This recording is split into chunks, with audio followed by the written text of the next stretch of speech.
এখন ওআরএসের ব্যবস্থা করা হয়েছে। আমরা কালকে রাত্রেও খাবারের ব্যবস্থা, জলের ব্যবস্থা যতটা সম্ভব করতে পেরেছি।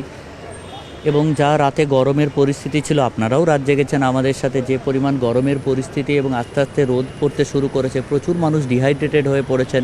সেই জায়গায় আমরা সকালবেলায় এনআরএস থেকে বেশ কিছু গাড়ি পাঠিয়ে আমরা ওআরএস আনার ব্যবস্থা করিয়েছি এবং সেই ওআরএস সরবরাহ করছি আমরা জলে মিশিয়ে।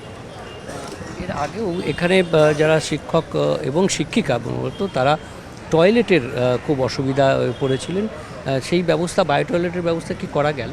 আমরা তো সারা রাত ধরে চেষ্টা চরিত্র চালিয়ে যাচ্ছি, কিন্তু এখানেও আমরা প্রশাসনিক একটা অসহযোগিতার কথাই আমাদের বারবার বলতে হচ্ছে। তার কারণ আমরা বায়ো টয়লেট যাদের কাছ থেকে ব্যবস্থার জন্য বারবার ফোন করছি, কেউ বলছেন বায়ো টয়লেট দিতে পারবেন না, কেউ বলেছেন তাদের পুরাতন অভিজ্ঞতা থেকে তারা ভয়ে রয়েছেন, কাউকে তো ফোন করেই বারণ করা আছে, কারোর পুরনো কেস রয়েছে। এখনও অবধি আমরা সেই চেষ্টাই চালিয়ে যাচ্ছি। আশা করছি দুপুর বিকেলের মধ্যে আমরা কিছু ব্যবস্থা করতে পারবো, কিন্তু সত্যি বায়ো টয়লেট না হলে এখানের পরিস্থিতি খুব খারাপ।